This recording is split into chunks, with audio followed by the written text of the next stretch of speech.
Hey everyone, I'm Megyn Kelly. Welcome to the Megyn Kelly Show. Wow, there's a lot happening right now. A new feud has just broken out between President Trump and Elon Musk over the so-called Big Beautiful Bill. This time, Trump considering deporting Elon. Okay, that's not going to happen, but obviously they're feuding again. Elon really hates the Big Beautiful Bill. But guess what? It looks like at this hour, noon East, on Tuesday afternoon, it looks done. Scary to say it. It looks like he's got it. John Thune is telling, Chad Pergram of Fox News, who is always right, is reporting that John Thune has the votes.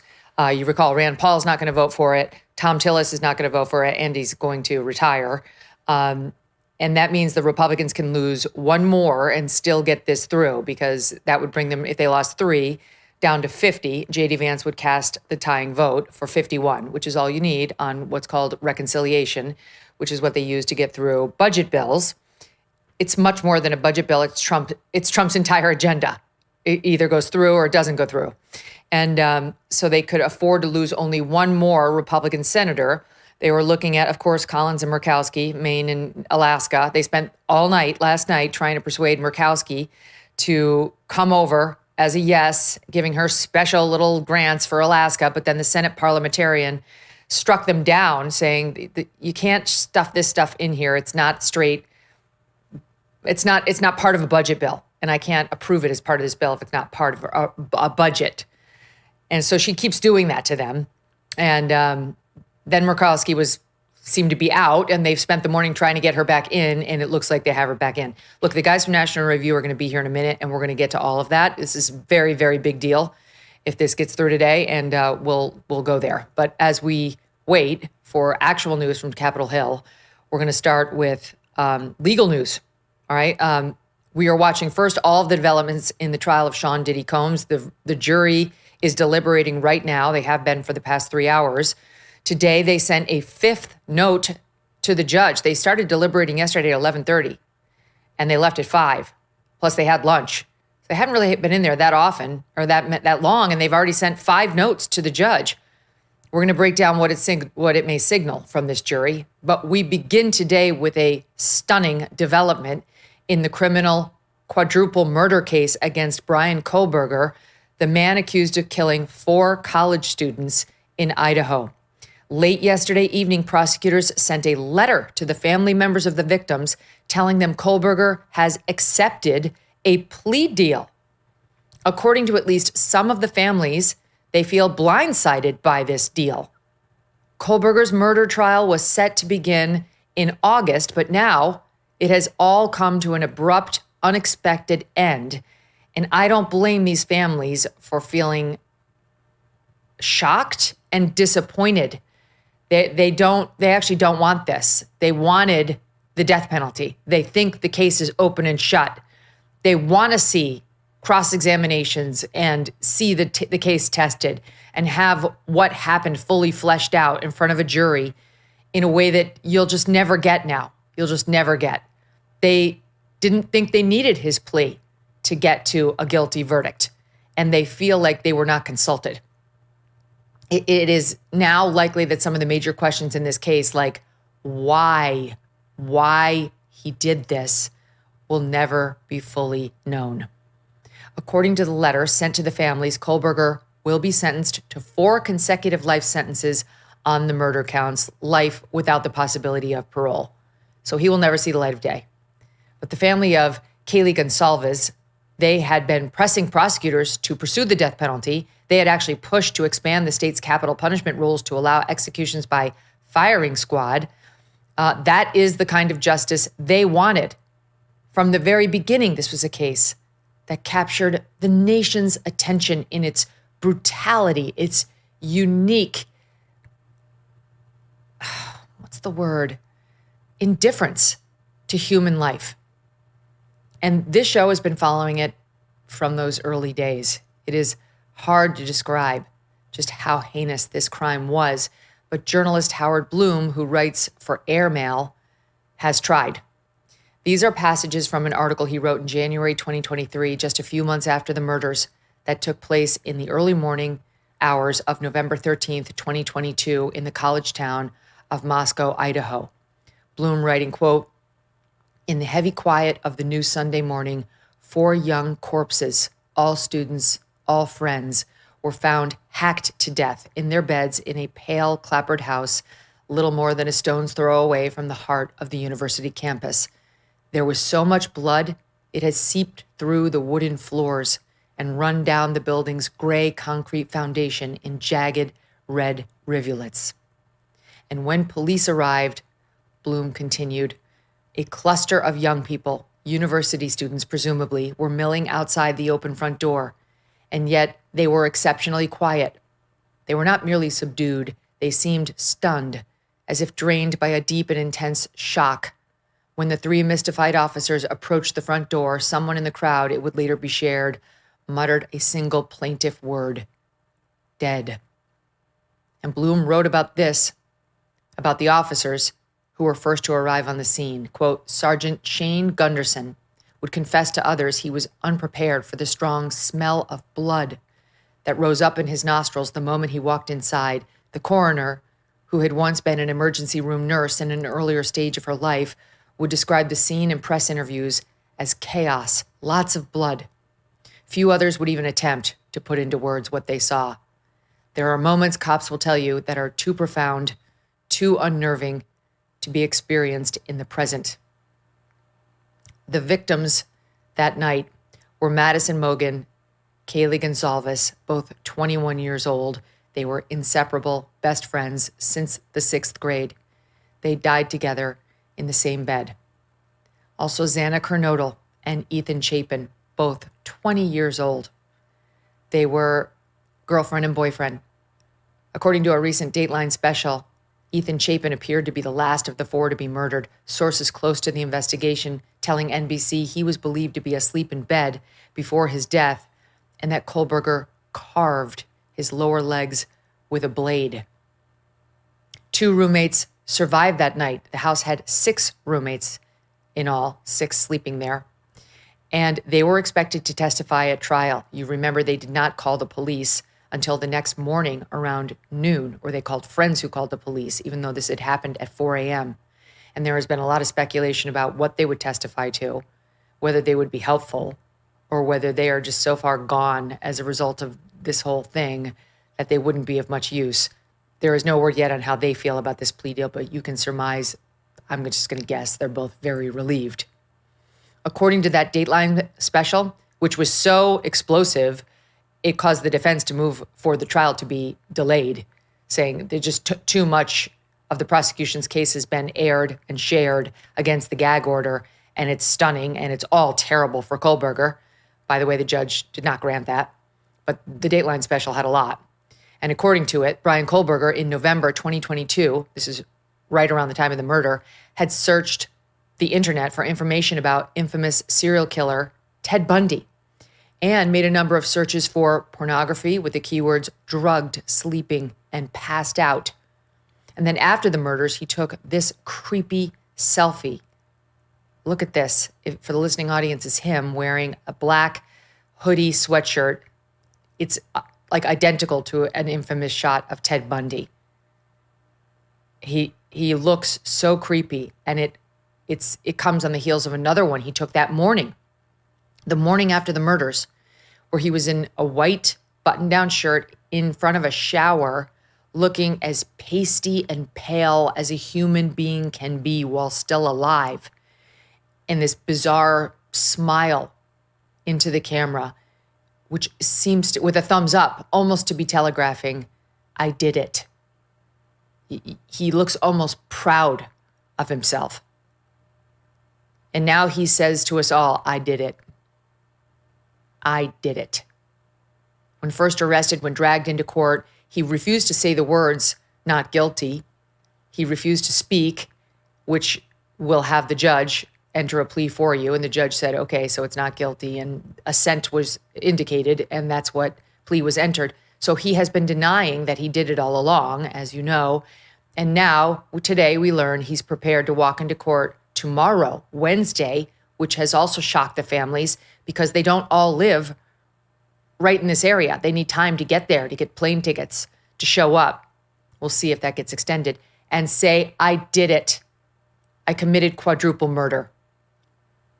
The plea deal requires him to waive his right to appeal. There is a hearing again right now scheduled for tomorrow. But Kaylee Gonsalves' father, who I believe is the only one to speak out so far, Steve, is hoping the judge will not sanction the deal.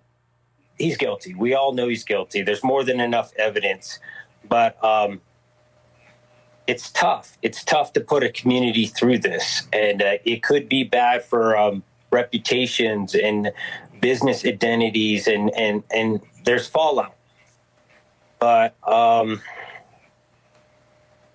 this isn't the will of the victims. I ask your audience if anybody knows Judge Hippler, reach out to him and ask him to put his foot down and not accept this offer. It doesn't reflect anything in Idaho. This is not justice. We had an outsider come to our community, kill our kids in their sleep while they're getting a college education, doing everything that they should do, and we don't have the courage to hold him accountable. No plea deal. Let's go for this guy. 100%. Let's do it. On News Nation with Ashley Banfield last night. Joining me now to discuss it, Arthur Aidala and Matt Murphy. Arthur's a managing partner at Aidala, Bertuna and Caymans and host of the Arthur Aidala Power Hour on AM 970 in New York. Matt, former homicide prosecutor and author of the book, The Book of Murder. Matt has prosecuted several high-profile serial killers, including the case of Rodney Alcala, who was known as the dating game killer. We've talked to Matt about that case before. Don't miss a moment. Subscribe to this show on YouTube and follow me on Insta, Facebook, and X. It wasn't supposed to get this bad. You know, remember the time when you actually were on top of your bills? Then inflation hit, groceries, gas, everything shot up, prices up 26% from just a few years ago. It's not necessarily your fault if you have fallen into real debt. Let me share a smarter, faster, far easier way out of it. It's called Done with Debt, and they are not like other debt relief companies. They don't push loans or bankruptcy on you. Done with Debt has legendary negotiators who go head-to-head with your credit card and loan companies, and they have one goal: to drastically reduce or eliminate your debt altogether. They move lightning fast. Most clients see more money in their pocket month one. But a word to the wise, hurry, because some of their debt erasing strategies are time sensitive, so consider talking to a Done with Debt strategist before you make another bill payment. It's free. Visit donewithdebt.com, donewithdebt.com, donewithdebt.com. Guys, welcome back to the show. This is grave. I mean, it's pretty shocking. Matt, I mean, you spent your whole career as a prosecutor putting away guys like Bryan Kohberger. What do you make of Steve Gonsalves' strong statements against this, saying we weren't told, we found out on Friday that they might be talking to him about a plea. The next thing we got was a letter on Sunday with an email attachment saying it was done. We didn't have meaningful input and we don't want this. Well, it's very sad, first of all. It is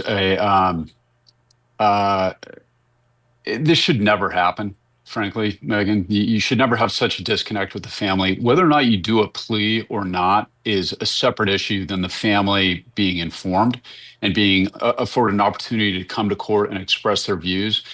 This is squarely in what's known as Marsy's Law, or the Crime Victims' Bill of Rights. And what you see in California, this is actually enshrined in the Constitution, where victims have a right to be heard and they have a right to be present for all significant proceedings. So, well, the reasons they give are good. I mean, they're well articulated. They explain the appellate process and how that goes on for years. But the disconnect of the family is a tragic element to this. Now, what's interesting is only the Gonsalves family is talking, which makes me think maybe the other families were on board. But it seems like such a short period of time. The turnaround is, I'm really kind of surprised by that they apparently heard from the defense very recently, like within the last couple of days, and then they turn this thing around and the plea is supposed to get out tomorrow. Well, the Gonsalves family is saying that they can't even get up there in time. So they're asking for the court to delay it, which could actually delay it, but I expect that this plea will go through. Right, because they don't want to do anything that's going to jeopardize the words, "I did it," coming out of this guy's mouth. Arthur, you used to be a prosecutor. You've spent more recent years as a defense attorney. Is Bryan Kohberger, when pleading guilty, going to have to allocute in a way that would tell us everything, that would answer any of our questions? Or are we more likely to get a guilty, guilty, guilty, guilty, goodbye? Yeah, Megyn, I was just involved in a case where I was representing the victims' families. And he actually went to trial. And even at the trial, they could see on videotape, they could see him doing it, but there's zero motive. And the family asked me, and I did go to the prosecutor and to the defense attorney and say, look, if you tell us why this happened, we'll, as the victim family, ask for less time than 25 to life, which is the maximum here in New York. And the guy refused to do so. And this family, is the anniversary of his death was yesterday. This family is guys in jail, 25 to life, but they have no idea why he was executed. And that may be the hardest thing for the family members. And it's the same thing here. It's obvious that this guy did it, but they want to know why. I will say, though, that family members who have to sit through this, and both of you know, there are often autopsy pictures that are shown, and you hear the description and how people died. And that's, you know, when you're a family member, you're sitting there, you're hearing about your 21-year-old gorgeous daughter and how she, you know, met her death. It's horrible. It's absolutely horrible.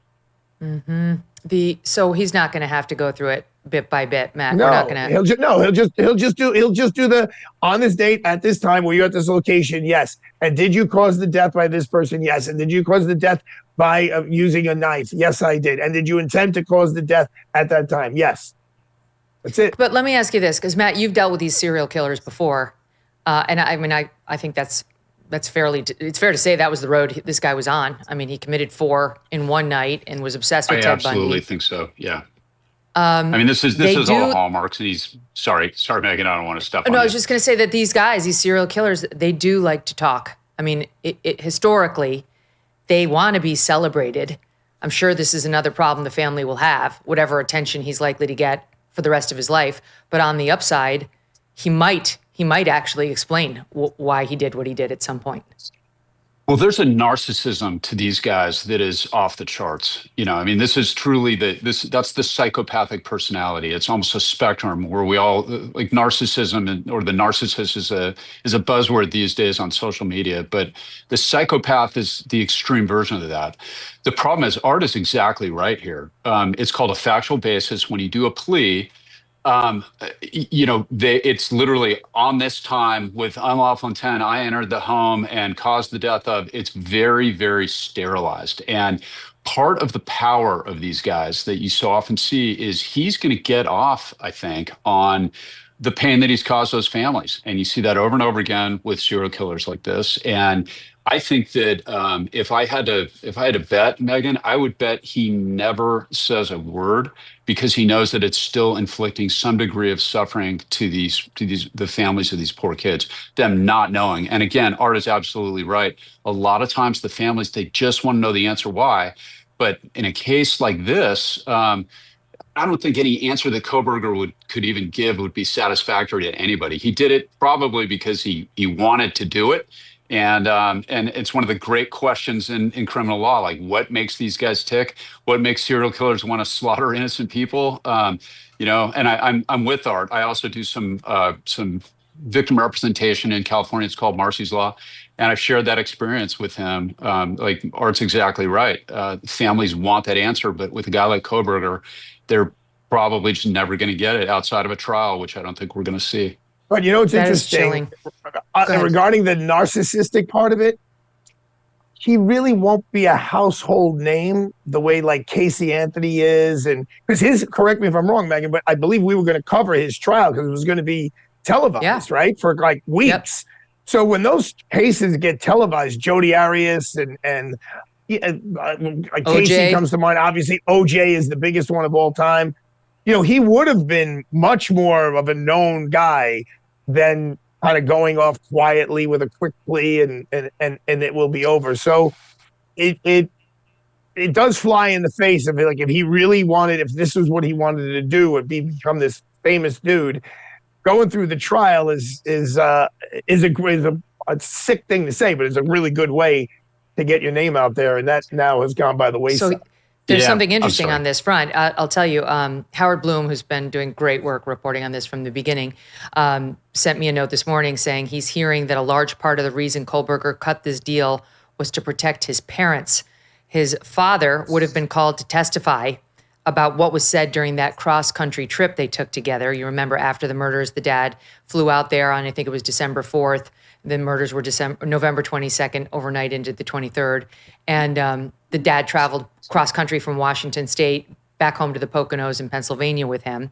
And on top of that, we learned this in the Dateline schedule, that at 6 a.m. the morning after the murders, Bryan Kohberger called his mother and spoke with her for nearly an hour. This is the first time hearing it was the mother. I knew he had called home and spoke with his mom for nearly an hour. He did not want his mother to have to testify about that call, or his sister about confronting the father with her suspicions that Bryan may have done it. I don't know, Matt. I mean, does a sociopath, a psychopath like this have feelings for his dad or his mom? Is that possible? You know, we hear the term anthropomorphizing, which is when people start attributing human emotions to animals. And in a way, a guy like this, I think that what he's really worried about, Megyn, is he's in Idaho and he could actually be executed for this. And I agree with Art. The evidence in this case is overwhelming. And especially those little things like those little selfies and things like that. He was going down, his defense team knew he was going down. And I think fundamentally, the psychopaths, the one human they actually care about is themselves. And I think that that's what motivated him. I don't think a guy like Kohberger actually cares about too many other people. And I think that that's a nice speculative sort of human interpretation of that. I think that he was worried about it literally in the state of Idaho's own neck more than what his family would go through. That's my take on it. You know what's interesting, though, and I was thinking about this morning preparing to come here. If I'm him, right? I don't like to equate myself to being him, but I would want to do some investigation as what life is like with life in prison.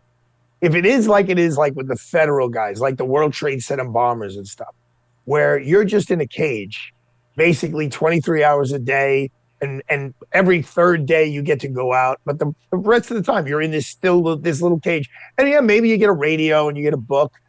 I don't know. At his age, would I want to live the next 50 or 60 years like that? Or would I rather prefer euthanasia?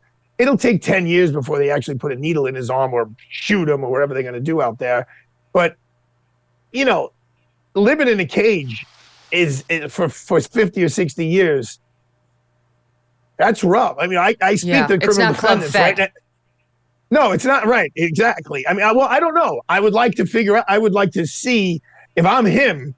I want to know, well, what's my life? Now, he may be going to a facility where there's college education, there's a barbershop, there's a dentist. I mean, prisons are small communities, right? They have to. You're raising a very good point, because what are we debating right now in California? Whether these Menendez brothers should be let out. Oh, they were young when this happened. They had an abusive dad. You know, like now with the benefit of all this hindsight, shouldn't we let them out of prison?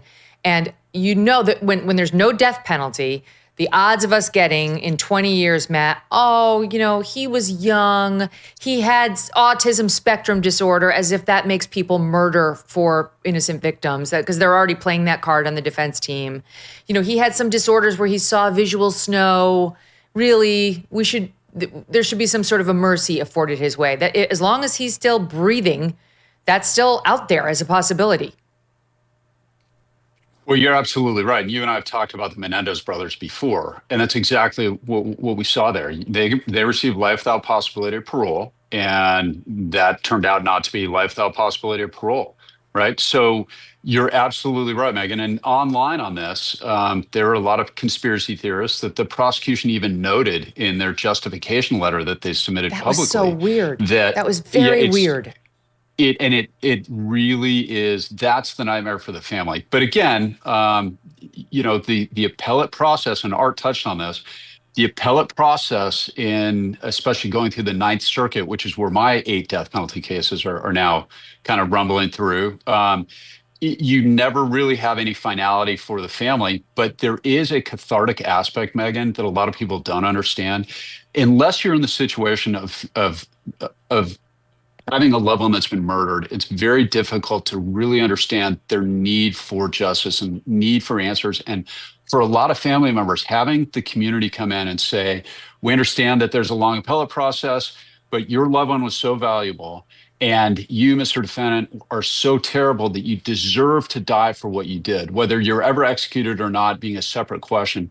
That can be really good for families. And it sounds like the Gonzalez family really wanted that. Maybe some of the other family members didn't, or other families didn't. And that's something that you deal with from time to time on death penalty cases. You'll have a family member that's adamantly opposed to the death penalty for whatever reason. But ultimately, it's the prosecution's call. But it should never come as a surprise to the family. They should be in the loop. And I don't know what happened here. They've been the unofficial spokesman for the families in a way, because we've heard from Steve Gonsalves more than anybody, and also his wife. Maddie Mogen's parents have not spoken as much. Ethan Chapin's parents have spoken and seem, this is just my impression, like they seem like they're in a kinder, gentler place, not with respect to the defendant, but just they're more focused on their son and who he was, and trying to keep who Ethan was in our minds. And Steve Gonsalves, totally understandably, I think I'd be more like him, is, he means business. He wants a conviction of this guy on a death penalty case. And Xana Kernodle, I haven't heard anything really much from her parents, so I don't know that we will hear much. And then there's the other two witnesses who I know. I mean, the one witness seems to have been kind of a mess. The one, Dylan Mortensen, who was there and made eye contact with him, and then later kind of was like, I don't know what I saw, and didn't call the cops. And they've been, the subject of a lot of speculation that's been not flattering, because people can't understand what took you 8 hours. You were on the internet, you were on social media. Like any of us can really ever understand what these girls went through. Anyway, the point is, I'm sure there's mixed amongst the families, and the prosecution thought, a bird in the hand. I do want to mention the conspiracy thing that Matt just mentioned. The prosecutors cited concerns about conspiracy theorists and supporters of the defendant in their explanatory offerings as to why they did this. That there are, sadly, as many have experienced, there are individuals out there who believe in conspiracy theories about this case, believe the defendant to be innocent, or support the defendant in some way. And this is something the prosecutors, Arthur, factored into why they wanted to settle the case? Look, Megyn, it's still fresh in my blood, right? I mean, it worked to our advantage, but in the Weinstein trial just now, one of the jurors just said, look, I'm not deliberating. I'm being intimidated by other jurors, and I quit. And that for that one count, now they had reached a verdict on other counts, that one count went out the window. You just talked about there's been 5 notes in the P. Diddy trial. Who knows what's going to go on there? And you and I and with Matt, we could rattle off examples of trials that you think are going to go in the right way, and then they go in a different direction, or they blow up.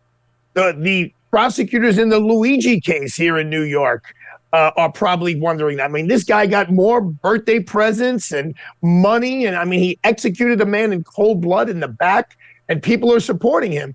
So as a prosecutor, look, 4 life sentences, and I understand what you're both saying about it can still be overturned in 30 or 40 years, but when you have a guarantee, you're able to, and the communication should have been 100 times better than allegedly it was between prosecutors and the victims' families. When you have a guarantee that this kid is not getting out, even in the best case scenario, for decades and guaranteed, decades and decades and decades. As a prosecutor, I think it's the responsible thing to do to accept that plea, and I assume the judge is going to do the same thing. Yeah, and can I weigh in on that just for a second, Megyn? I hate that they did that, to be honest with you. I hate that they empowered those fools that think there's a conspiracy. I don't like that at all, and I think that and I don't disagree with what Art just said at all. But you strap this case on. You don't give some conspiracy theorist online behind their keyboard the power to influence a freaking plea. That was a mistake. That makes them look terrible. I think that, that may be what was actually going on in their head, but that's why you're a friggin' prosecutor. You put the case on and you disprove those people because the evidence in this was truly overwhelming. And that, I mean, I really, that's what kind of hit me when I read that line. They shouldn't have included that. The family should have been better informed. Art's absolutely right. This guarantees it. He's also waiving appeal as a part of this deal, which is no small thing. But I didn't like that. I know it probably struck Art the same way. It's a small county. They've only done nine death penalty cases.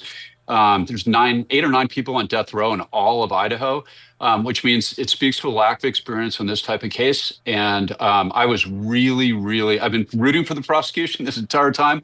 I was very disappointed to read that, and I was heartbroken by the Gonzalez statement. Gonzalez, yeah. And look, when you're a pro, you take the heat, you put it on, you win with evidence, you follow the law, and you convince everybody to the contrary. But the thing is, I think what they're afraid of is like having one nut job on the jury.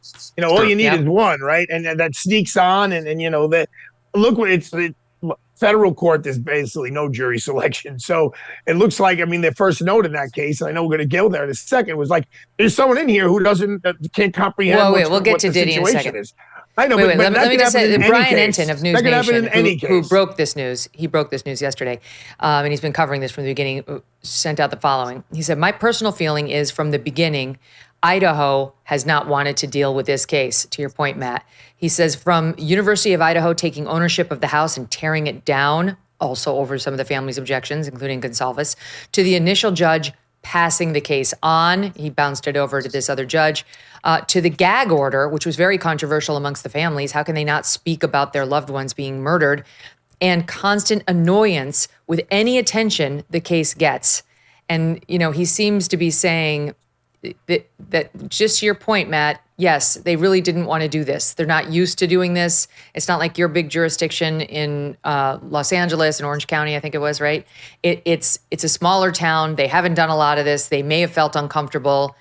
And I don't know, they may be cut from a different cloth altogether. It's not like New York where Arthur practices, where unfortunately, there are a lot of murders and there's a lot of death and destruction. And as a New Yorker, it's not like you don't care, but you get a little immune to it. It's not exactly that way out in Idaho. And I'm sure there was a reluctance, if they could get out of this, to go forward anyway. Yeah, look, if you become a fighter pilot, fly the jet and shoot the missiles. You become a doctor, you become a surgeon, you don't shy away from the big operation. I agree with everything you just said, Megyn. It's true. But Brian makes some great points. He really does. There have been a lot of things that I interpreted as them being very careful because they don't want to screw the case up on appeal. The Ninth Circuit is historically very, the appellate scrutiny is intense, especially on death penalty cases. But I was very disappointed by this, to be honest with you, in case I haven't made that obvious at this point. Me too. Look, I would think, Megyn, if the Luigi Mangione defense team went into the prosecutors and he's facing the death penalty here in federal court and said, okay, he'll take life without parole, I'm guessing the U.S. attorney is going to be like, okay, Department of Justice is going to say, okay, I don't think you take that risk with the 12 jurors and you don't know exactly what they're going to do. Mm-hmm. The one thing I wanted to point out is that they revealed that the defense went to the prosecution and said, please make us an offer. It was not the prosecution afraid to go forward. It was good old Ann Taylor, who's been bluffing a good game and trying to get endless delays of this case so her client could live another day, who finally went in there and waved the white flag. As we all knew, she had to. They have this guy dead to rights. They have his DNA on the knife sheath that was used to hold the murder weapon. They have him throwing away his garbage in Ziploc baggies that he was depositing in the neighbor's trash back in the Poconos so that his DNA couldn't be easily discovered by cops who were already 3 steps ahead of him. They have his car circling the murder house in the moments leading up to the murder, his phone going off just for the time that the murder was committed, then going back on, returning to the crime scene the next day. His internet searches, he looked for the K-bar knife to replace the one he had clearly lost after committing the murders. He ordered overalls of the kind we now know he had earlier testified would help somebody hide the blood and cover up having committed a crime. They had him dead to rights. He had no shot. And Ann Taylor did the right thing for him. I think, personally, the only thing that could stop this thing from actually happening tomorrow is Bryan Kohberger himself, because Howard Bloom has been reporting that he has been the holdout on taking a guilty plea, that there might have been a rift developing between attorney and client on this. And there was some rumbling about whether Ann Taylor, the lawyer, was thinking of a maneuver to like somehow have him declared incompetent or do something to get around his holding out. And it looks like eventually she got to him. And maybe, to Howard's reporting, she at least used the hell that his parents were going to have to go through, to try to give him a hook out. Go ahead, Matt. Yeah, that's all right. Everything you just said is correct, Megyn. But ultimately, it's the prosecution's decision. So we never offered to plead our death cases. Like there was one that we dealt, my James Satori ship case, and that was the DA's call after new mitigating evidence came forward and the DA decided to give it to him. Other than that, the defense can't force this. So he can come in and ask for a deal. He can certainly has the right to plead guilty and then go into the penalty phase and determine what the appropriate sentence is. But this is controlled by the prosecution, and they decided to do it, and the family wasn't on board. So ultimately, it's their call. They don't have to accept that offer from the defense. You can plead guilty, but the death determination, or LWOP, is something that ultimately it's the prosecution's call to agree to that or not. So this is a deal. Matt, I just want to make sure though. Do we know that all family members were not on board, or is it just that one? We don't know how the other three feel. Right. It's a good point, Art. It's a very good point. I don't mean to step on you, but and let me just tell you something though. To your point earlier, Matt and Megyn, in the case I just tried, the prosecutors flew literally all over the world to talk to witnesses to put somebody in jail, okay? This is, that to me, that rises the same level here. If these prosecutors needed to get on a plane this past Saturday to go speak to the deceased family, to let them know, look, you're not making the call. This is the elected prosecutor. They're making the call, but we want to let you know why we're doing it and what the reasoning is and what are they deserve that. They definitely deserve that. And if that did not happen, we don't know if it did or it didn't, but it sounds like it didn't, at least with one family member, then shame on them. Because when you're making such a big decision, it is their decision, but you got to hold hands. You got to have bedside manner. You should have a psychiatrist or a social worker or someone. I mean, this is such an enormous tragedy. You can't just be like, if they found out via email, that's beyond disgusting. I mean, that is beyond disgusting that you open an email. Oh, by the way, the death penalty is gone, and we're just going to give him life. Bye-bye. Come back. Come here on Wednesday. Yeah, you got 72 hours. I mean, I'm hoping that is not actually what took place, and there was a lot more personal interaction between the prosecutors. I don't know. This Steve Gonsalves has been pretty reliable, and he's revealed a lot that's been proven out. I can't imagine he's lying about that. That poor man. He said we were treated as the opposition from the very beginning. And this just coming, all it says, this is from Brian Enton, again, News Nation, reporting that Ethan Chapin's family will be in court tomorrow and does support the plea deal. That doesn't surprise me. As I said, that's the one other family that we've heard from a bit. They're very focused on Ethan, and everything I've heard them say has been trying to get us to remember what their son was like. He was a triplet, and his two other siblings, I think, go to the same university. Can you imagine? Okay, let's move on because we only have about another 10 minutes or so. I want to get to what's happened in Diddy.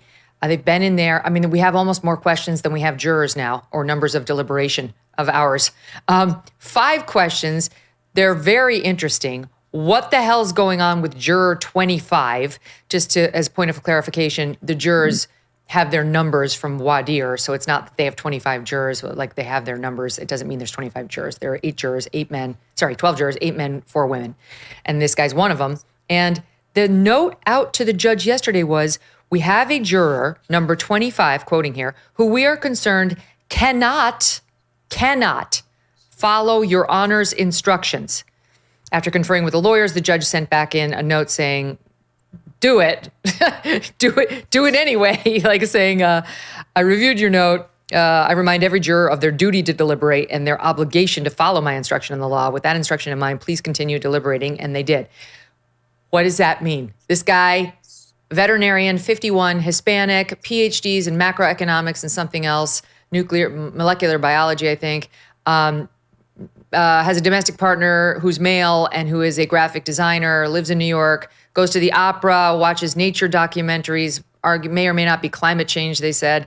And I don't know. I don't know what to make of this. He doesn't sound like somebody who can't speak English, who can't understand things. He definitely can follow the instructions. So what do you glean from this? Matt, I'll start with you. Well, first of all, it's the worst nightmare for any prosecutor when you've got a comment from the foreperson right away, a note to the judge that somebody's not deliberating. My guess, Megyn, just from a whole bunch of jury trials and a lot of speculation, since they didn't give us anything else, is it sounds like you went back and announced his verdict. If I had to guess, he went back and either said, I don't want to talk, I don't want to deliberate, this guy's guilty, or this guy is, I'm not convicting no matter what. That'd be my guess. He came in and very strongly announced an opinion at the very beginning, which prompted the foreperson to say, hey, you got to deliberate, dude. We got to talk about this. That's my guess. And I know getting notes like that, Art and I both probably have PTSD from many years of doing it. From the defense side, that's you love seeing that. From the prosecution side, you have a problem right at the outset. So hopefully they straighten. Do you agree with that, Arthur?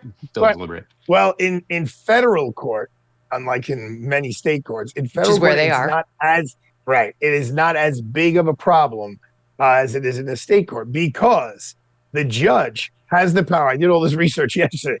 The judge has the power to call that particular juror out, not ask him about what's going on specifically in the deliberation room, but the judge can make an inquiry. And if the judge determined that this juror cannot be a fair and impartial juror for whatever reason that didn't come out in voir dire, or I'll give you any other example, he gets deathly ill and can no longer deliberate. In federal court, the judge has the jurisdiction to rule that a criminal defendant can have a fair and impartial trial and a verdict with just 11 jurors. He can dismiss this juror for good cause and have 11 jurors deliberate. Trust me, the judge doesn't want that. The prosecutor does not want that because it creates appellate issue. But there are appellate cases on point that says the judge has tremendous leeway at the end of a long trial like this, where so many resources have been spent. If a juror is unavailable or unable to be a fair and impartial juror at that point, the judge can dismiss them and 11 jurors can go forward and reach a verdict. Arthur, what do you make of Matt's theory? Because I had the same reaction as Matt did. Somebody saying, my mind's made up. There's no point in deliberating. I'm never moving off of insert verdict here. What is that what you're, I mean, like we have no idea what we're talking about. The audience should know we are all totally speculating, but that's the fun of waiting for a jury. That's what we do. Go ahead. I'll just speak for myself, and I'm usually wrong. I mean, I just did this, and we had, I don't know, a dozen notes, 15 notes, and I, know what they're doing. But the juror is allowed to go in there and say, listen, I listened intently to all the evidence. I don't need any readbacks. I focused. I listened to every second, and I think he's not guilty of all counts. And, I'll sit here. You guys can talk all you want, but there's nothing you're going to tell me that the witnesses didn't tell me in direct examination or I learned in cross-examination that's going to change my mind. They're allowed to, you're allowed to do that as a juror. You can't say, I'm not going to find him guilty because he's a black man, and I think black men have been so demonized in society, so that's what my verdict is. You can't do that because now you're not finding a verdict based on the evidence, which is what the judge's instructions are. But if you say, I listened to all the evidence and here's my verdict, and, I'm not going to be threatened or beat up or convinced otherwise, he's allowed to do that. I was afraid when I heard that note that it was someone who didn't have the intellectual capacity, because in federal court, as you guys know, that's not this guy's problem. Right. There's not a lot of heavy voir dire in jury selection. The lawyers don't get to speak to the jurors in jury selection in federal court. So sometimes you don't realize there's a screwball in there based on a questionnaire that they filled out. But yes, it does not sound like he has the background where he can't. And it seems like maybe that ship has sailed.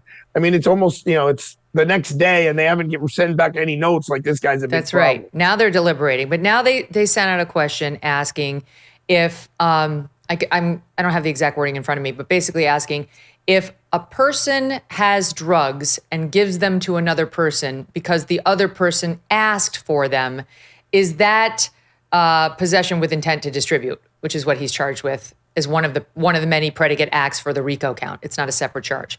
I mean, I think we can all agree the answer to that is yes. It is. That is, you're toast. The answer is yes. So substantively, the answer back to the jury is basically good for the prosecution. But they didn't answer back to the jury like that, Matt. They just said, the judge is so annoying, I'm sure the jury's feeling it. He just said, oh, you have a question about my instructions? Please consult my instructions. And he did not add any other color to it.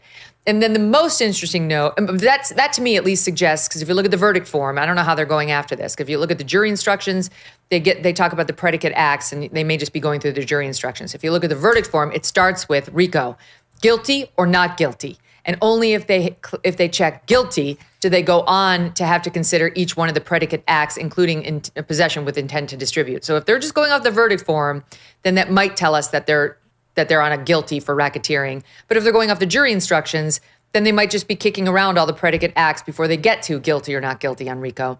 But anyway, there's some cause for hope from both sides. But then they get to the really interesting one, which was today, where they asked about testimony. They want testimony sent back into the jury room, and it's interesting. They wanted Cassie. Hold on, I'm trying to find. I have so many notes on my phone about the big, beautiful bill. I'm trying to get back to the relevant texts. They wanted Cassie Ventura's testimony. I can't find it. They wanted and Danielle Phillips, a sex worker who was hired for free calls. Right. They wanted information about what happened at the Hotel Intercontinental, which is where she was beaten in the middle of a freak-off and dragged back in there. All of that would seem potentially to be good for the prosecution, but again, we don't know crapola. Your thoughts on it, guys? Well, having just done a 2-month trial and these notes coming out. The Harvey trial, just in case people are wondering now. It didn't go Arthur's way, but he did a great job. It kind of went my way. We beat the 2 top counts. We did all right. It's up to the sentencing. We could go, if the judge sentences him the way he should be sentenced, then we went from 23 years to a lot better, and he could see the light at the end of the day, at least in New York. Anyway, what we ended the day with, after all the notes would come in, was who the F knows? Like, who the F knows? I mean, I've tried more cases than I can count, and I've been so wrong so many times. And then, we get to talk to jurors sometimes afterwards, and when you hear from them why they ask certain questions, you're just horrified. Like, wow, I really don't know what I'm doing. Like they're thinking it's so many, they're looking at things in such a different way than we do as lawyers, because they're electricians and school teachers and school bus drivers. Okay, but wait, I don't mean to cut you off, but I do want to get to like what they're asking about, because I think it's somewhat telling. Okay, the first one is Cassie Ventura's testimony regarding the Intercontinental. Her testimony concerning the events at Cannes and those that immediately followed. Via USA Today, here was that testimony in part. A former assistant, Mia, she had testimony that in 2012, she witnessed a discussion between Combs and Cassie Ventura escalate at the premiere of the Brad Pitt film Killing Them Softly during the Cannes Film Festival.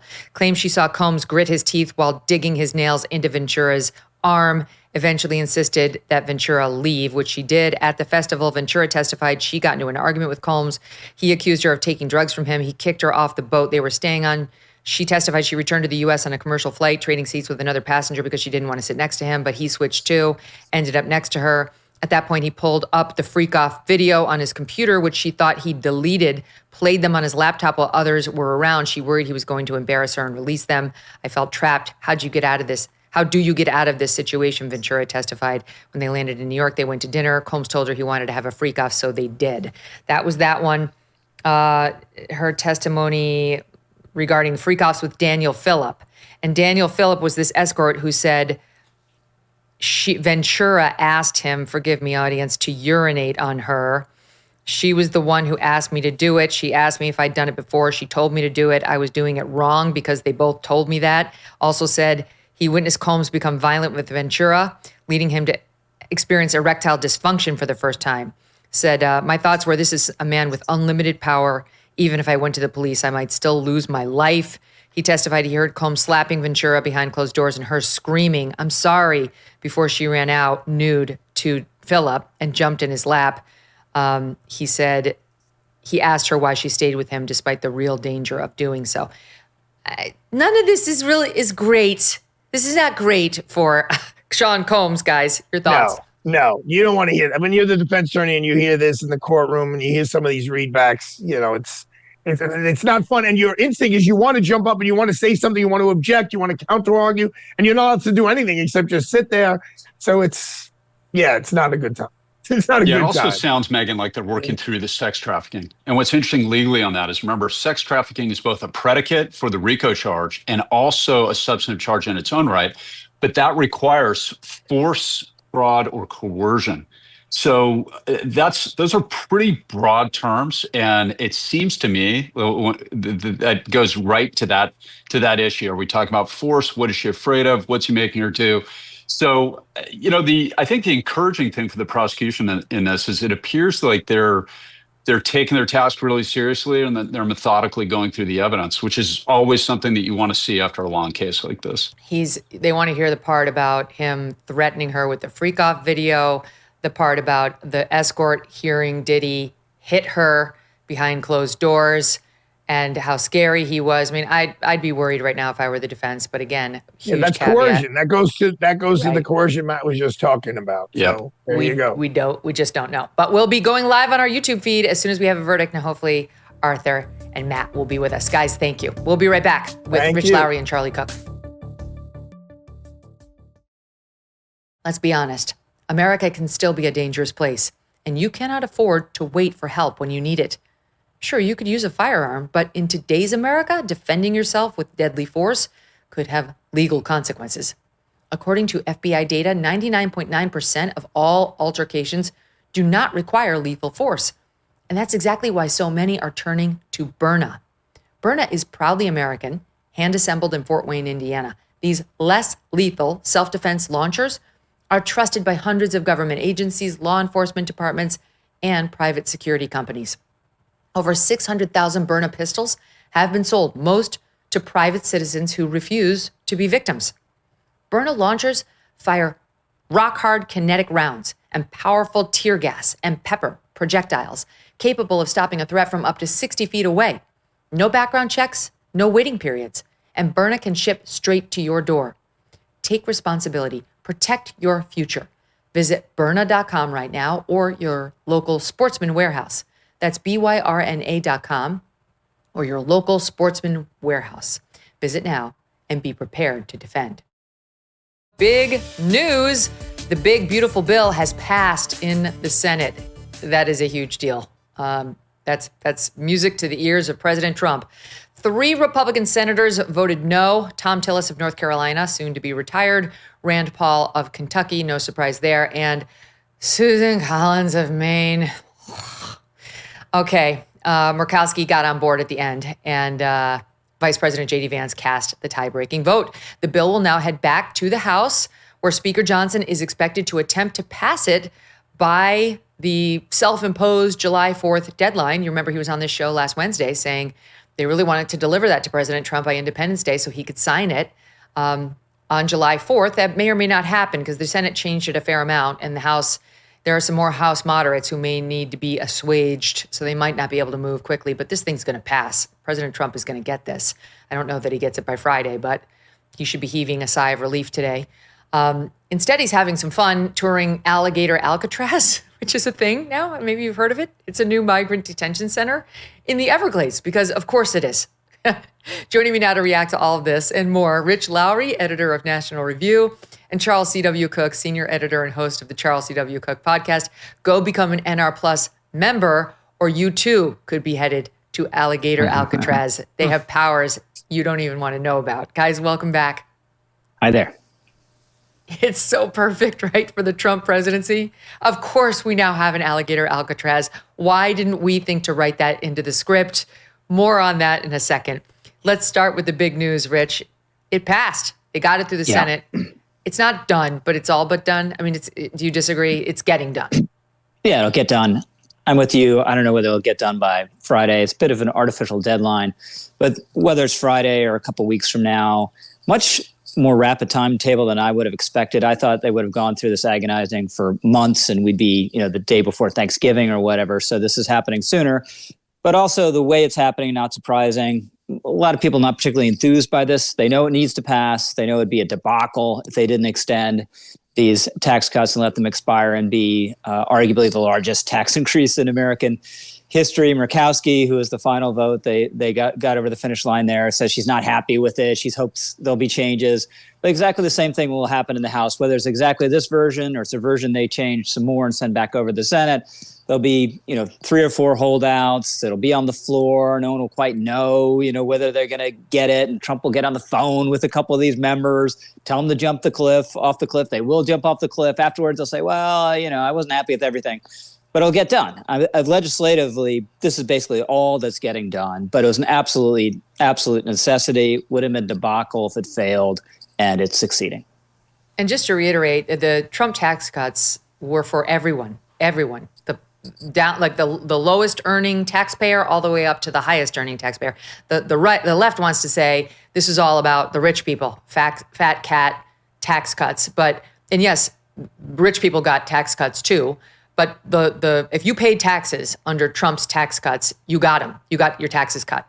And they were about to go up. So that's what they were trying to stop with this big, beautiful bill, making the tax cuts permanent. Charlie, it's not been without drama, because what the Republicans need to worry about now is the Democrats are going to spend the next year and a half saying they cut Medicaid. They took health care away from poor, starving Americans to line the pockets of the Elon Musks of the world. You guys have a great piece up on how that's a lie, and there's been a lot of subterfuge with the Medicaid piece of Obamacare right now on National Review, which people should go read. But your thoughts on the political messaging around the Medicaid reforms. The Republicans say these are reforms to stop waste, fraud, and abuse. Well, the first thing I would say is if you go back to 2017, forget this bill for a moment, the Democrats, along with the media, lied about the 2017 bill to such an extent that by 2019, the American public had really been misinformed to an astonishing degree. And the New York Times, which had been complicit in the lie, ran a piece titled, "Face It, You Probably Got a Tax Cut." You can go read that piece. It's still online. And it's just an amazing piece of hackery, because what it says in effect is we've lied for 2 years about what the bill did. Everyone believed us. And now we're going to run a fact check, lambasting them for having believed us. So I expect the same thing will happen here. Now, I have a lot of problems with this bill we can talk about if you like. But with the Medicaid part, the word cut really isn't correct. First off, it's a reduction in the rate of growth, which is not the same thing as a cut. Second, if you look at the amount that Medicaid grew from about 2019 onwards, you will see an explosion in spending. So to take the Medicaid expenditures, not even back to 2019 levels, but just to slow the rate of growth, the idea that that is going to be some massive cut to the health services that Americans get is crazy.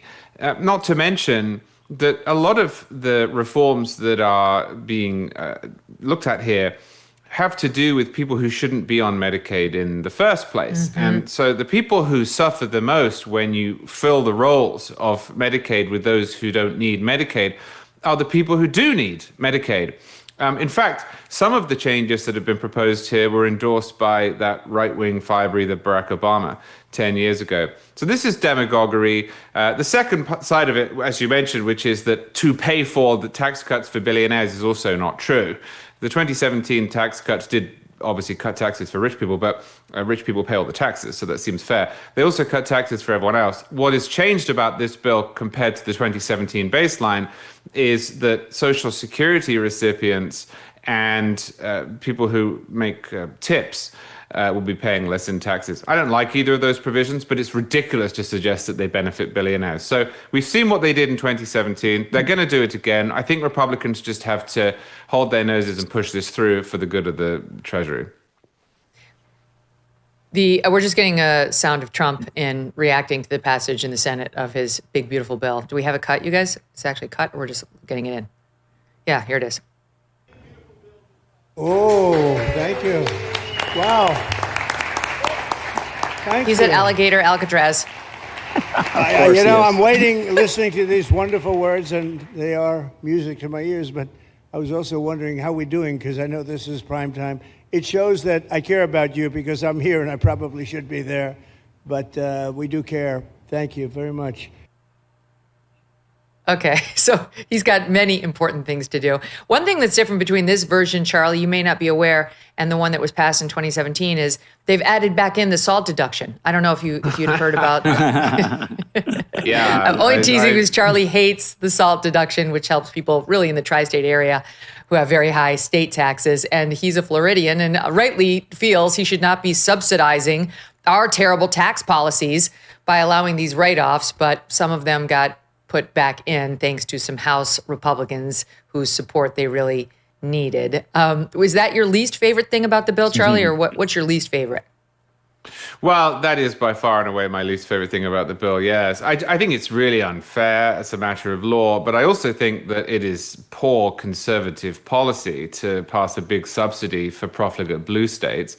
You just saw this Mamdani guy in New York is probably going to be the next mayor. There's zero reason that people in Florida or Texas or Tennessee or Wyoming or wherever should be paying more for the same federal government purely because blue states can't get their act together. The other part I don't like, and I understand the politics of it, but is the Social Security tax reduction, because we have a huge problem with our entitlements. And mathematically, there's no difference between reducing taxes on Social Security recipients and increasing the cost of Social Security. This is however much it costs, 40 billion, 50 billion a year, $500 billion over 10 years perhaps. That is the equivalent of increasing Social Security payments by that much, which may or may not be a good idea in a vacuum, but we're now spending $1 trillion a year on debt repayment. I mean, our big problem is entitlement. So I think this is really, truly irresponsible. Those two things together, I would not have done. Rich, I have to mention this.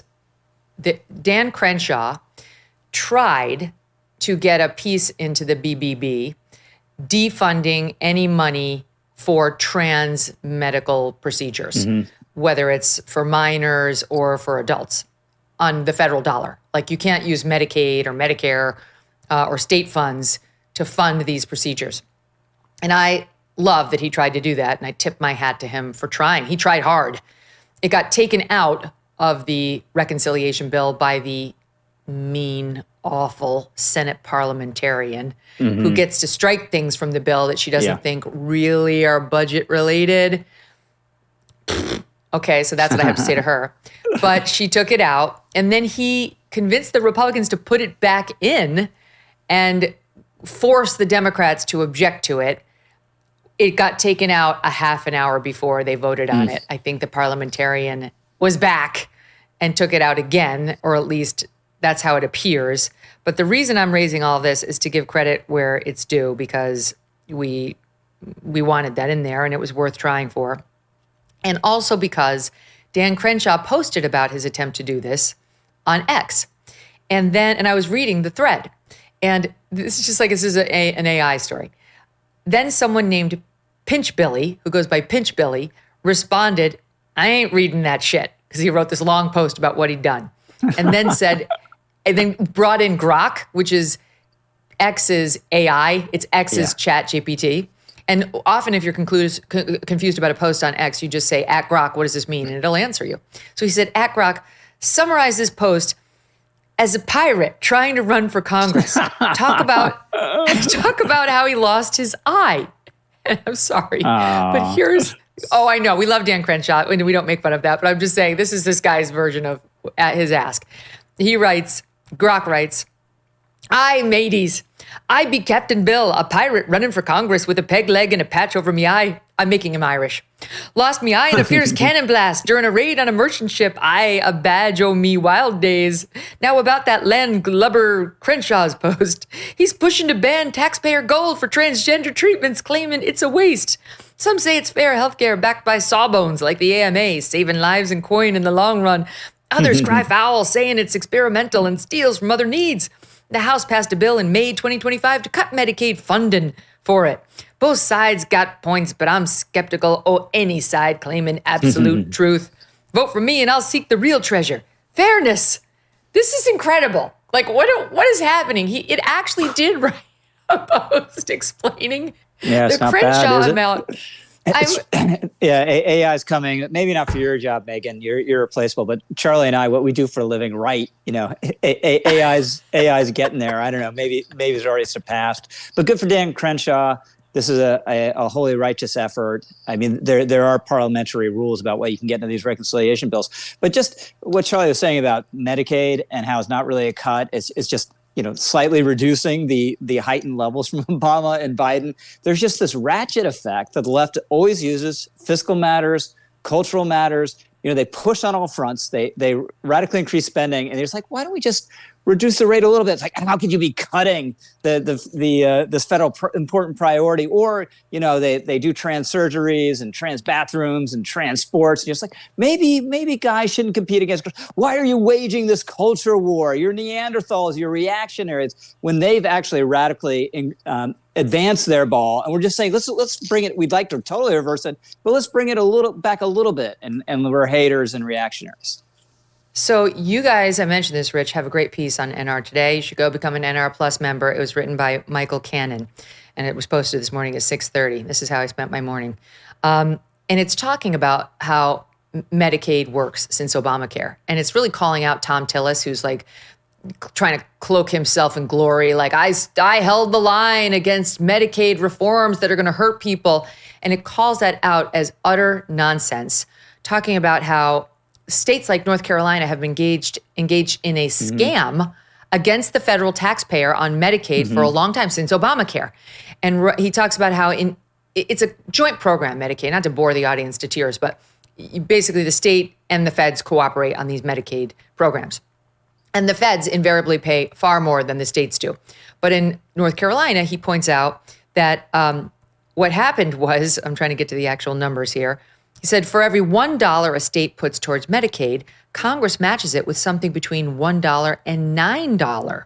Congress will contribute if the state sacrifices something to fund its own program. Already, he writes, this is a boon to state officials. If they raise taxes by $1, inflicting $1 of political pain, Medicaid lets them hand out $2 to $10 of political goodies. The difference comes from taxpayers in other states. Little wonder Medicaid spending has doubled since 2013. And he writes about how in North Carolina, they came up with a deal to make that $1 also not come from North Carolina taxpayers. It's like this big sort of ruse that they engaged in, so that the federal taxpayers from other states were paying all of their Medicaid expenses. And now Tom Tillis is like, I will hold the line. We will not screw the Medicaid. It's like, why am I paying for the health care in your state, sir? Yeah, it's another scam, just like SALT. And we have entitlements that are driving this country into the debt ditch. And the last thing the federal government should be doing is incentivizing more entitlement spending. But that's exactly what this does. And, Elon, obviously, he's popped his head back up and has been very harsh about this bill. And I think in broad gauge, he's right. This bill does not seriously grapple with the deficit problem or the debt problem. If Republicans had 20 more votes in the House, we might have made much more progress on that, but we don't, unfortunately. But at least this is some small step towards reining in an entitlement, and it's been difficult to get. Even that's been difficult to get over the finish line.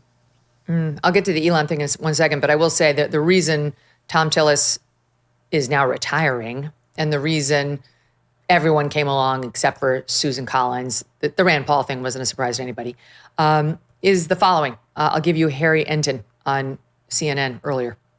Okay, so we're going to look at the strongly approved numbers. So this isn't just Republicans who like Donald Trump. This is Republicans who love Donald Trump, and he's up like a rocket. Look at this. In July 2017, the strongly approved was 53%. That's pretty good. But look at where he is now. 63% of Republicans strongly approve of the job that Donald Trump is doing about 5 months into his presidency. Republicans love Donald Trump the way that Americans love Disney World. The bottom line is 63%. That is a huge base. And of course, it's just part of a Republican base in which about 90% of them overall approve of him, including the somewhat approves as well. I mean, that's the thing, Charlie. There was a political reality in that Senate overnight and this morning, and now it's going to be staring them in the face in the House.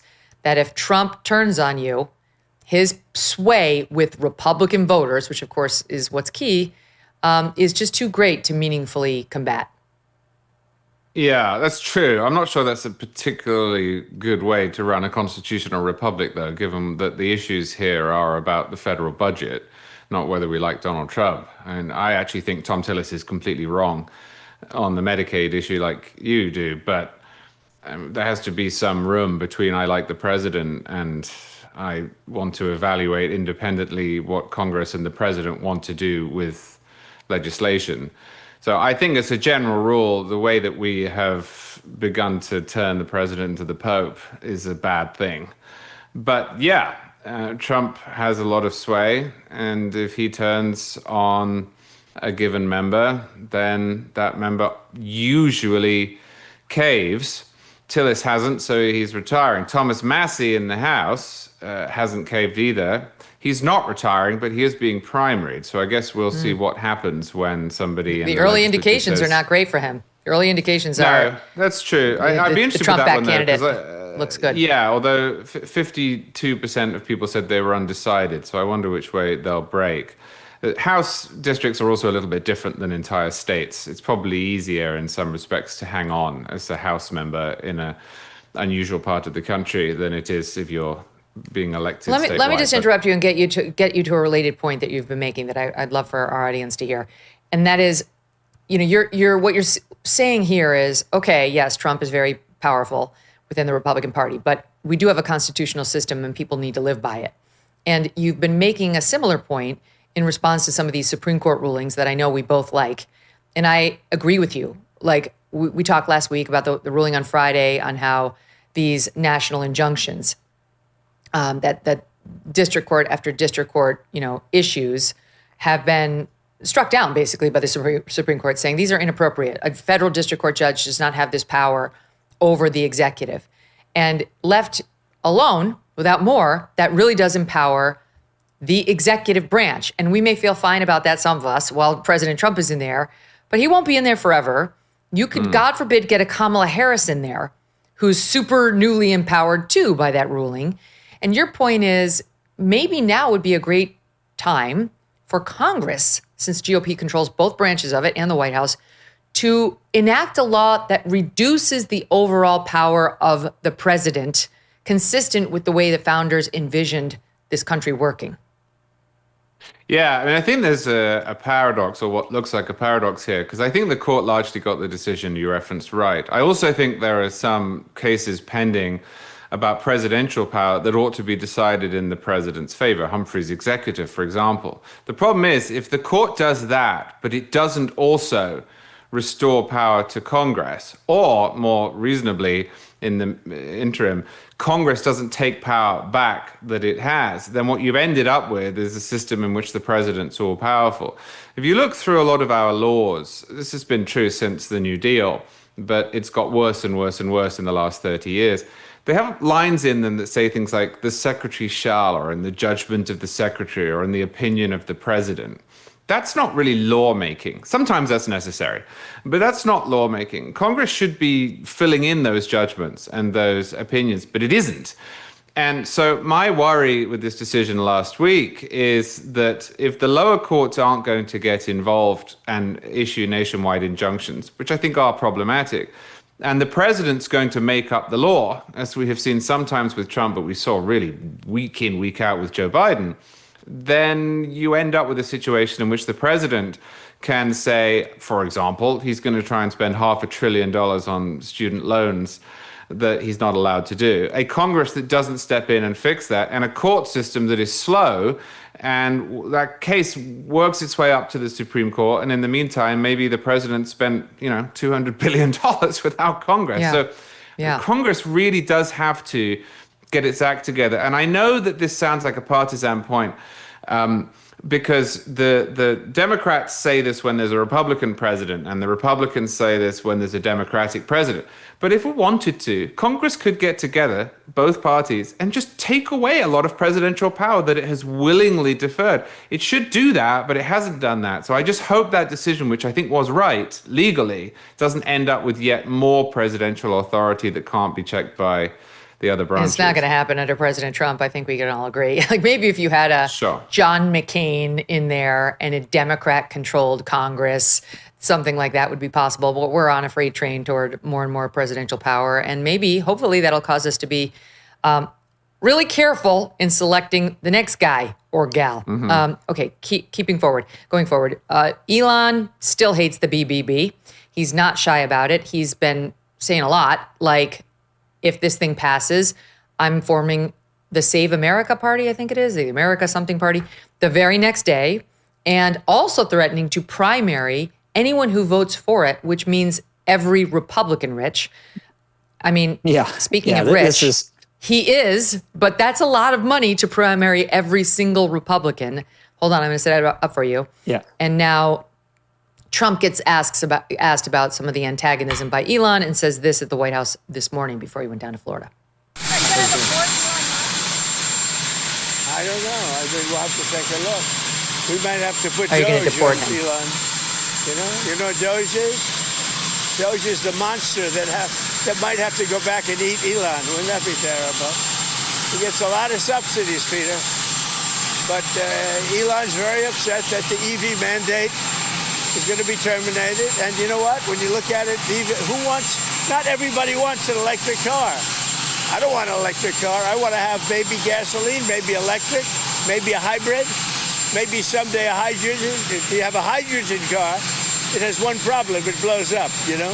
So I'm going to give that one to Peter. I'm going to let Peter test it out.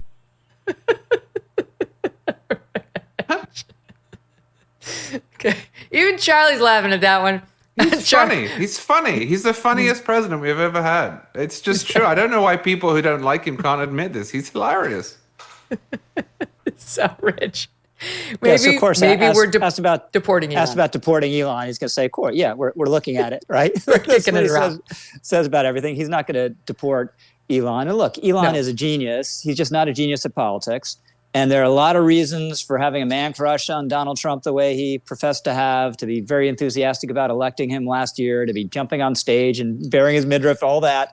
But one of them was not the conviction that Donald Trump would deal with the debt or seriously reform entitlements, which is a necessary step to dealing with the debt. He occasionally mentions he's going to do it, but it's clearly not a priority. And he's been very explicit that he's not going to touch entitlements, which makes it a fiscal impossibility, a mathematical impossibility to deal with the debt. So Elon shouldn't be surprised by what happened here.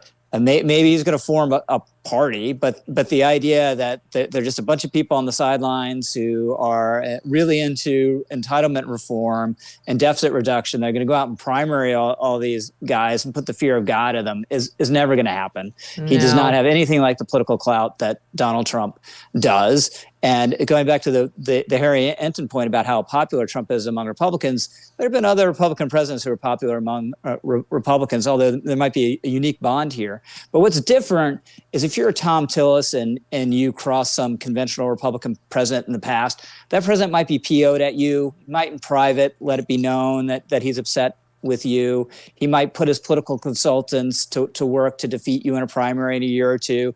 What's different with Trump, he instantly wields his power. He blasts you in public. A lot of the Trump-friendly media picks up on it. They'll blast you as well. And you'll go to a town hall the next day, and 2/3 of your voters will hate you, right? Yeah. Who wants to deal with that? No one wants to deal with that. And maybe, if you're unique and have, John McCain may have been this, Susan Collins certainly is, where you're kind of in a non-red state and have a real distinct brand and a different political base, you can survive that Trump onslaught. Otherwise, you're not. You're just not. So you can do what Tillis did, vote against it, but you are either going to have to you will likely be defeated in a primary or take the easy way out and retire. So this is a unique form of presidential power, which goes to the hold he has among Republicans and his willingness to wield it in a blunt force manner immediately. There is a bug in my studio that's been harassing me I apologize. It's like, if you can't, I'm not having a fit on the air. I'm trying to get this bug away from me. Yeah, you're exactly right about all of that. And I think, eventually Elon will come to terms with the fact that this is going to pass. It has to pass. Trump's entire presidency depends on this passing. But I understand his frustration because he got sent in there to go Dojify the federal government. And he really couldn't. He tried, but there were so many roadblocks given the way our administrative law works and, how you're really kind of not allowed to fire certain people or touch certain things. It was incredibly frustrating for those of us who were rooting for him. We had dinner last night with a friend of ours from Argentina, and he was telling us how much Argentinians love Javier Milei and how, inflation was out of control. He was saying in Argentina, you'd go to a store, it'd be closed on a random Wednesday at 2:00 in the afternoon. And you'd say, why are you closed? When they open back up, and they say, because we didn't know what the inflation would be today or whether we could afford to be in business today, selling goods with the prices as they are. That's how Argentina was before he got there. Stuff. Yeah. So they love Javier Milei, and he was able to go in there with his chainsaw and start slashing all these government agencies in a way you just can't do here, given the way we're set up and how many layers of bureaucracy there are between you and meaningful cuts. And I think, Charlie, when I look at Elon's comments today, because one of his comments in response to that Trump sot was something like, I'm gonna restrain myself right now. I am restraining myself from responding. So that's good. He's doing that. But you can feel his frustration. I think his determination to actually make real cuts to government spending is real, and it's next to impossible. Yes. Elon Musk is a genius. He's a genius in the great American tradition of genius. He is extremely strange, which is usual among geniuses. In fact, many American geniuses, especially in the invention realm, are also awful people, which I'm not sure Elon is. But he is a very strange, brilliant, eccentric American genius. And his genius is not in politics. It's in other things. And in fact, it's in things that very often make understanding politics quite difficult. One of the famous stories I was taught in college about American politics was Jimmy Carter with an energy bill. And Jimmy Carter had some expertise in energy. And he thought when the time for the energy bill to be written came up, that he would just look at the country and its energy needs, and they would all sit around as experts and they would work out what to do, and then they would go to Congress and everyone would say, wow, what a brilliant bill, and they'd pass it. But of course that's not how it worked. People had different political opinions. Some people were irrational, others didn't want this or that plant in their state. Energy prices had fluctuated in one part of the country and not another part. There were things going on in the Middle East. And Carter became very, very frustrated by this because fundamentally he didn't understand politics. And I think that's true of Elon Musk as well. It is simply not the case. I wish desperately that it were, but it is simply not the case that there is this great mass of people in the American middle who are desperate to reform entitlements or fix the budget. They might tell you, if asked, that they are worried about the deficits and they are worried about the debt, as they should be. But then you have to do the what to do about it part. Some of them want to cut taxes. Some of them want to raise taxes. Some of them want to cut spending. A lot of them might say they want to cut spending, but then it's what gets cut. Oh, could we not cut foreign aid? Well, actually, foreign aid's not too much of the budget. Okay, what is? Well, defense is some of it. Let's cut that. Oh, so you don't want us to be as strong as we are? No, actually, on second thoughts. Well, let's cut social, not that. Medicaid, not that. Medicaid, we just cut, well, slow the rate of growth. No, we don't want to do that either. Can we abolish the Department of Education? No, we don't want to do that because that's schools, right? And then what happens is you get back into exactly the same political fight that we've all been having for 50 years. You can't just create a third party that's going to solve this. The reason that we have are two parties and are full of people who have different views within them. The reason there's a left wing of the Democratic Party and a more moderate wing of the Democratic Party, the reason that there is a MAGA wing of the Republican Party and then the me wing, which is, cut, is that Americans have strong political opinions. They can't agree among themselves. So Musk can't solve this in the way that he can solve, say, a rocket trajectory, where he sits with the most brilliant people he knows and they do all the math and physics on a piece of paper. It's just not how politics works. It's how a lot of very smart people think politics ought to work, but it's not how politics does work. So no, he's not going to do this. What he should do, if he wants to change politics, is invest, and this will take 20 years and a lot of money, a lot of time, a lot of frustration. He should invest in persuading people within the Republican Party that they should side with him. And success would look like another 10, 15% of Republicans being open to Elon Musk's ideas over 20 years. That's how slow this sort of thing occurs. But, you know, third party, it's not gonna do it because you can't circumvent our political realities. It really is fair to say, you know, he's a genius in quite a few lanes, but not the political lane. And who would expect that? You know, it's like, I know all about news. I know a lot about news. I know how to deliver news in a compelling way. I can't find my way without a map or a GPS to save my life, literally. And also had to Google how to boil an egg. So some of us have our distinguished gifts in certain lanes, and it doesn't necessarily mean it translates, Rich. Yeah, there's a Winston Churchill story where he told his wife once that he was going to boil an egg. And she's like, Winston, you can't do that. And he said, well, I've seen it done. And he ended up not being able to do it. But the thing that's different, we talked about this on the editors a while ago, is if you told the average political consultant, I want you to run Tesla or I want you to run SpaceX, they say, I can't do that. I got to find someone who really knows it. And I'll get that person to do it. Whereas successful business people very often think they can just jump in and, you know, address a deficit, which Elon was going to do with Doge. They can fix politics. They can have this genius workaround idea, just having no idea what they don't know. And I share I was rooting for Elon the way you were on Doge. Share your frustration wasn't more successful, but the obstacles were all predictable. They're things, you know, Charlie just outlined a lot of them. They're things we've all known about and dealt with our entire adult lives. We care a lot about this, and he just seemed totally unaware of it, right? And it's like, well, how do you figure out, Rich, where, like, you know, you need the dreamer, right? You need the dreamer to come in and say, we're trying something new. We're not giving up. We can do it. You can't get rid of those people. Those people are important to change, but same result, different day. You need unreasonable people to change things. That's certainly true. But it was just clear that his skills and how he works, which have been extremely effective. I mean, world historical. I mean, interplanetary historical. Literally. Right? He really could get us to Mars. Just we're not transferable. Because everyone else gets a vote. And this is the reality of living in a democracy. I know we live in a republic, but it has democratic components at the end of the day. And you need unreasonable people. Unreasonable people can fix a company. They can fix maybe the Defense Department if they're appointed within it. They can fix a Winter Olympic budget.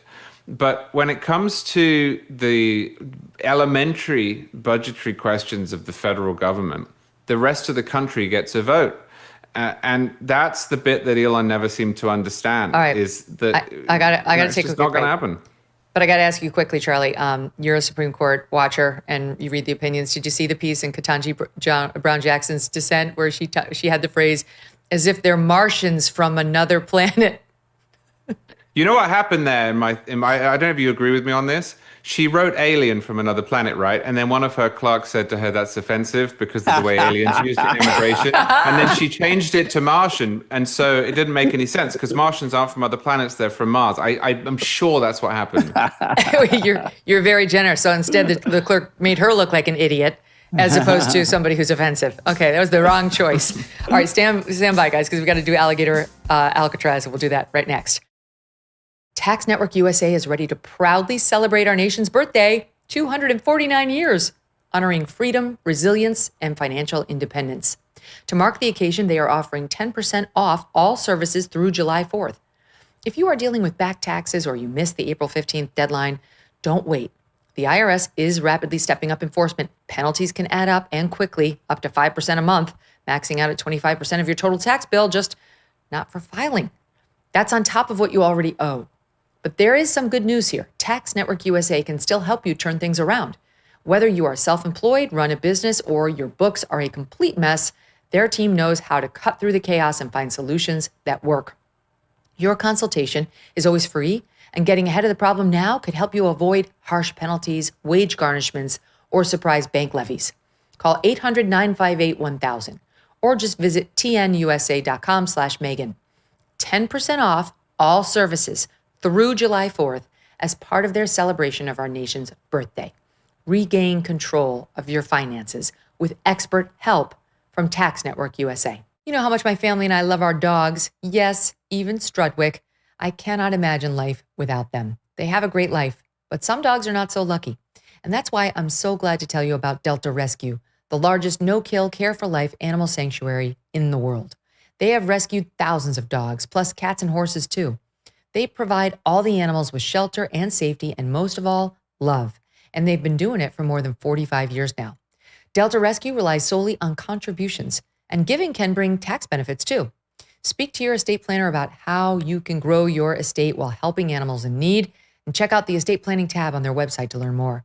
We love our Thunder and Strudwick, but would like other dogs who need love to find it too. Visit deltarescue.org today to learn more. That's deltarescue.org. Alligator Alcatraz is an immigration detention camp in the Florida Everglades, your neighbor, Charlie, surrounded by alligators. And it was put up quickly by Florida's governor, Ron DeSantis, to cooperate with the feds who need places to put the illegals that Tom Homan is rounding up. It's got 5,000 beds. It will process and deport illegals. And they say there's only one road leading in, and the only way out is a one-way flight. It's not only surrounded by alligators, but by pythons and a ton of mosquitoes, which sounds like I'd rather stay in the prison. But this seems like a good idea to me. President Trump went down there this morning, and here's the little quip that he offered on the spot, SOD 18. I think our viewers at home should note that this is air-conditioned facility, so if any of the news claims are keeping them out in the hot, humid South Florida, that is wrong. It's probably 62 degrees here, to be honest. Or 72. Hey, Biden wanted me in here, okay? He wanted me. It didn't work out that way. He wanted me in here. He's not wrong. Biden did want him locked up forever, like a criminal. Anyway, good old Ron DeSantis, Charlie, coming up with solutions to our problems. Yeah. There's nothing that prevents the states from helping the federal government enforce immigration law. Florida has a lot of laws of its own to that effect. And really, most of the criticisms of this seem overblown to me. They seem to revolve around the name, which is funny. And they seem to be premised upon the idea that it's really awful to be in Florida. Because if you look at the objections there, well, there are swamps and mosquitoes and alligators and it's really hot. Well, it's not hot inside. I'm glad they said that. It's air conditioned. It's hot if you try to escape, but that's also true of the prison that's 20 miles away from me. So unless the idea here is that we shouldn't build facilities in the South or build them in remote areas or build them in a manner that makes it difficult for those who've been put in them to escape, then I'm a little lost as to what's so horrible about this. Of course, that is the objection, isn't it? The people who object to this being constructed are not actually upset that it's 15 miles from an Indian burial ground or that it's too close to the Everglades or that somebody once saw a swan there. They're worried that there are any deportations whatsoever. They are people who have Abolish ICE t-shirts and who go to protests and who think that there is something intrinsically wrong with our having borders in the first place. So the objections seem overblown to me. I have a legit question for you, Rich. If you had to choose running through a field of alligators or running through a field of pythons, which one would you choose? Pythons. I think they're less likely to get you. Really? Yeah, but Trump has just been at his funniest on this. He was asked about it. Was it yesterday, I think? And someone said, "Mr. President, do you want reptiles to eat the illegal immigrants? They try to escape." It's like, yeah, I think that's the concept. And they said like the snakes are really fast, and then he said you have to do the zigzag thing to run away. Oh wait, from I have that part. We have that. Let's play that one. That's where is it? Hold on. 20. Yeah, saw 20. The idea that it's done. Yeah. I guess that's the concept. This is not a nice business. I guess that's the concept. If Snakes are fast, but alligators are big. We're going to teach them how to run away from an alligator, okay? If they escape prison. How to run away. Don't run in a straight line. Run like this. And you know what? Your chances go up about 1%. Okay? What are you going to say? Serpentine. That's what you're supposed to do. Serpentine if an alligator's chasing you. Rich. Apparently you're not. I was listening to a Washington Post piece about this. Charlie's the expert, but I was listening to a Washington Post piece. It was extremely derisive about the whole thing, of course. And one of its fact checks in the course of the piece is he's wrong. This is outdated advice. You actually should run straight when you're being chased by an alligator. But look, this is so funny. The alliteration is great. Serves the administration's purposes a little bit in two ways. One, just creating a deterrent effect, right? They want to get the message out. Why don't you just go home on your own? We'll give you $1,000 credit, whatever it is, to help you get home on your own, rather than dealing with these alligators. And two, they seriously need detention space. I mean, this is a serious limit on what they're doing, the lack of detention space. So good on DeSantis to doing this. Other Republican governors should do something similar. Then it also serves the catastrophic purposes of the left and the media. Oh my God. When I just first heard of this idea and got a little bit of a notion of it from reading headlines and just hearing it half discussed on TV, I thought, they're dredging the Everglades to create this new facility. Maybe that is a problem. But of course, it already exists, the facility. They're just building it was an airfield. Concrete. Yeah, on this unused airfield. But as Charlie says, at the end of the day, their objection is not the environment or anything else. It's like they don't like deportations, and it makes it much harder to do deportations if you don't have this kind of space. I look forward to seeing AOC down there in a beekeeper suit to protect her from the mosquitoes. Weeping, rise up. Right, so sad about the alligator risks. I will say something jumped out at me in the reporting, which was that Brad Lander will go down there and get attacked by an alligator.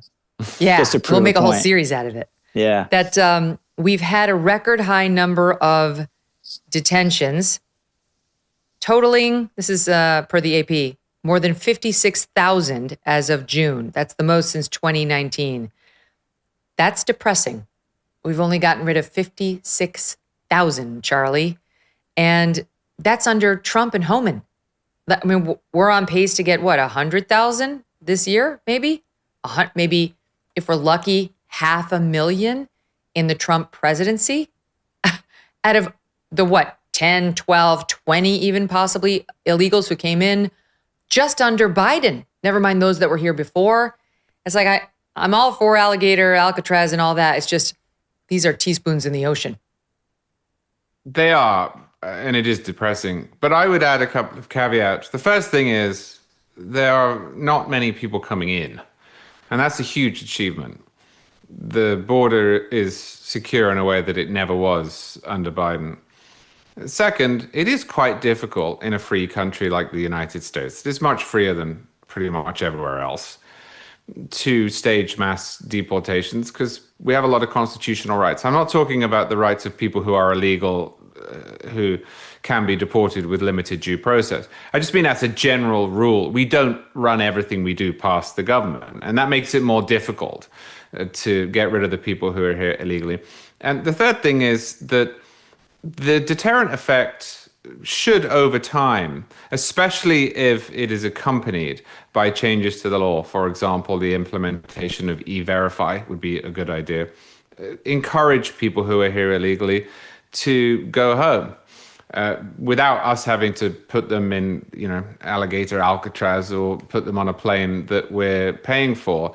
One of the other things that Biden and the Democratic Party has done, other than leave the border open, is give all sorts of services to illegal immigrants and make it quite easy to be an illegal immigrant in the United States.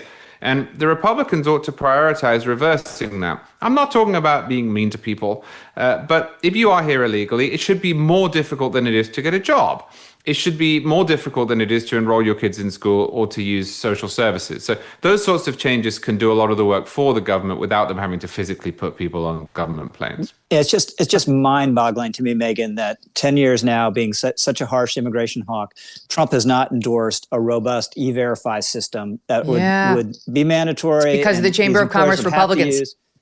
Yeah, so the problem is he's of two minds on this, right? He wants to deport illegal immigrants, but he also has a lot of sympathy for these employers, especially in the hospitality business, right? Something he knows a lot about, that will be squeezed if it's harder to employ illegal immigrants. So you got to decide one way or the other. And the only way to get the numbers up big is to have more self deportations, because the rifle shot approach, it is teaspoons in the ocean, as you say, very resource intensive, where someone just decides to go home. You don't have to touch them. You don't have to detain them. You don't have to send them to Alligator Alcatraz. They just do it on their own, the same way they came in. So just to update my numbers, my trusty producers point out that 56,000 immigrants detained. That was actually just for June. So that's good. But we've only gotten about 139,000 total out, which is less good, but notwithstanding this an effort, unlike we've ever seen before. FYI, pythons can kill you, primarily through constriction, which seems like it would take longer than for an alligator to eat you. So you have convinced me, Rich I assume Lowry. you can just run past the pythons, and it's just more if they slowly get a grip on your ankle. But I still have a trust in my speed to get through this field of pythons. Python prison, as the guys at Real Clear Politics said. That's less lethal than Alligator Alcatraz. I'm glad we settled it. Thanks, guys. Thank you. All right, we're on Diddy Verdict Watch, and we'll go live on YouTube just as soon as we have that for you.